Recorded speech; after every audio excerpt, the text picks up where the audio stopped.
We all know for a fact that exercise can improve your cardiovascular function. It can increase your lifespan.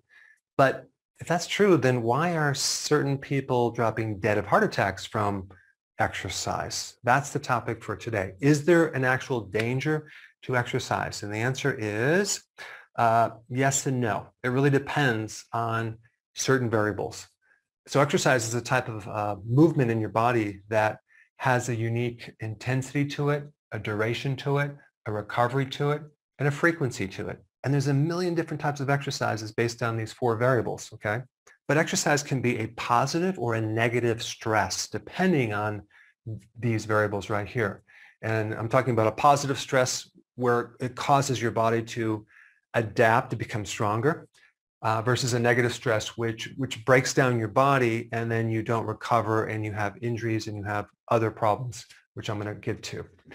So the first thing I want to talk about, and I'm going to put these research studies down below because I just went through a deep dive into high intensity exercise and I found some interesting things, okay, I want to share with you.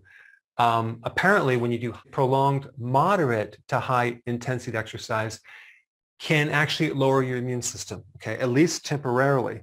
So apparently, moderate to intense exercise can act as an immunosuppressive activity, okay, because it can impair your T cells because it's a type of stress. In one of the studies, I found something quite interesting. All it takes to lower your immune system is one intense exercise bout, and that lowering of the immune system can last for days. But this all really depends on several things, which I'm going to get to. Primarily your ability to recover, your health reserve, and some other things.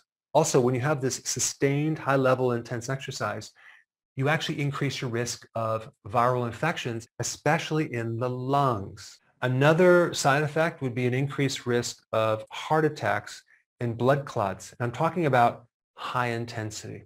Now, I am going to qualify that with a few things in a bit. For example, like this really depends on your duration. So you have this high intensity, how long do you go?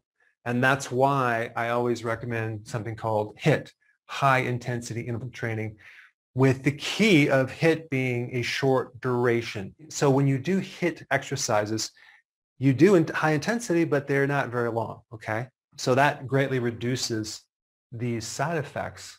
So what I'm describing is more of a high intensity that's prolonged, okay? High sustained endurance type exercise. Now, in certain endurance sports, whether you're doing cycle or running, there's an increased risk of irregular heart rhythms, okay? So why is that? Well, apparently when you exercise this moderate to high intensity over a period of time, your heart gets stronger, it gets bigger. Now you might think that's a good thing, but the problem with the heart is that it has a set of pacemakers, okay, that regulate the heart rhythm. And apparently when the heart gets too big, it throws off those pacemakers. So that's what's behind this heart rhythm problem. So even though they're not developing a pathogenic enlarged heart, which is called cardiomegaly, it's kind of a exercise-induced cardiomegaly, which affects the heart rhythm. And of course, high-intensity exercise increases the risk of getting injuries. It can increase inflammation inside the blood vessels, called endothelial injury. Why? Because there's a lot of oxygen going through the body, and that oxygen is oxidative stress to the inside of the arteries. There's even something called exercise-induced arterial endofibrosis. What does that mean? It means that there's inflammation inside the arteries that then turns into fibrosis, and it creates kind of a narrowing of your arteries and even a vasospasm. And so this is not very common, but it can happen to highly trained cyclists and endurance athletes. When you're doing marathons or you're doing these long distance exercise type activities, boy, does it create a tremendous amount of stress on your body. You have to have a lot of recovery. Even the exercise program called CrossFit, I think that's great for young people, but once you get to my age, it's not good because the amount of recovery that they give you is just so short. I mean, I like CrossFit if they can just increase the recovery time a bit more because it's an incredible workout, and I almost had a heart attack when I attempted to do it. Actually, that was even like 5 years ago because I'm 57, but it's intense. You have to be in shape and have a really good recovery to do CrossFit. Now, the other thing that high intensity exercise will do is raise cortisol. I've talked about this in a recent video. Cortisol paralyzes your immune system. It actually shuts down the immune system, okay? But low intensity exercise actually lowers cortisol. This is why if you're stressed out, long walks is a good thing. So the real important thing to take away from this data is that you must adjust the workout to your individual recovery level. Each person has a different recovery. I'll give you a quick example. I had a lady who came in my office long ago, and we had an exercise recovery training little section in the office. So I had her do the bike, and she raised her pulse rate to like 158. Send her home. She comes back the next day. The pulse rate is still 158. Okay, there's basically no recovery. And so the recovery is not a passive thing. It's an active thing that's in your nervous system that's like a push down wave. Even if you were to run upstairs right now, get your pulse rate high, and then you would stop and then you would check your pulse rate. It should start coming down. What causes it to come down? It's an active thing. It's actually the parasympathetic nervous system, which gets activated, that's actually pushing your pulse rate down. And in practice, I had a machine that measured the parasympathetic nervous system, which is pretty cool. And that technology is called heart rate variability, which you can actually check both the parasympathetic system and also the sympathetic nervous system. So number one, you need to adjust the exercise to your recovery. If you could find someone or buy a device, maybe there's one for your cell phone that can measure heart rate variability, you can find out your recovery, and then you'll have some objective test. If you don't have something like that, you can actually check your pulse rate and measure the recovery time after your exercise. Is it coming down towards where you started or not? And that would be after a minute. And I will put a link down below of how to test that. But the whole goal is just to avoid overtraining. I have another example. I was in practice. This lady who came in, she wasn't losing weight at all. And I'm not kidding. She was exercising 6 hours a day, 7 days a week. I am not kidding. And she's wondering why she's not losing weight. Absolutely, positively overtraining. It's just crazy.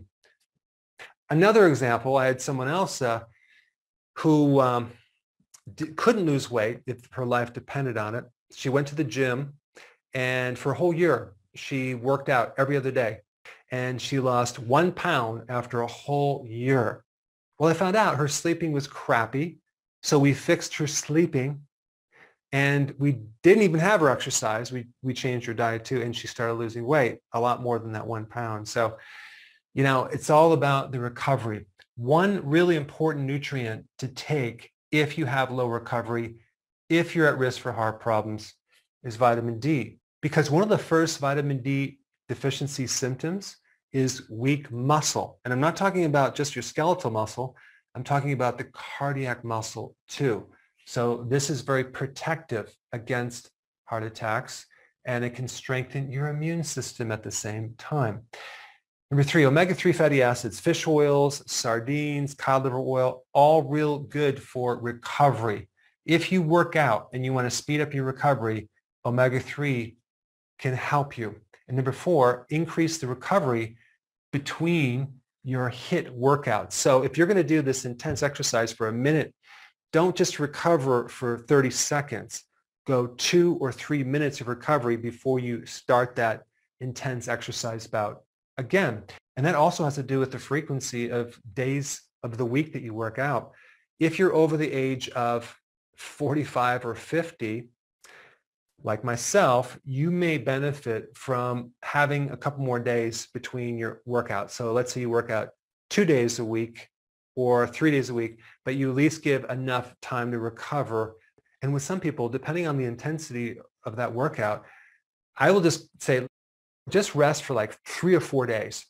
And oh my goodness, do they feel better? You start losing weight, things start coming back. because they've been having this low-grade inflammation and just not giving their body a chance to fully recover between the exercise bouts. Now, why do people drop dead of heart attacks from exercise? Perfectly young, healthy people, for various reasons. If they're doing some type of moderate to intense exercise, sustained activity, and there's anything else at the same time that's affecting their immune system, that can put them over the edge, okay? Because their immune system is already predisposing them to have a problem with the heart. So, and I have done videos on this topic. I'm not going to get too far into the woods with that, but anything added stress to your body while you're doing intense exercise can push you over the edge. Also, lack of sleep can increase the risk for having more problems. Higher carbohydrates can put you more at risk because the high carb diet increases the sympathetic nervous system and also prevents sleeping. Also, low nutrients. The main nutrient deficiency that affects the heart, especially angina or heart attacks, is vitamin E.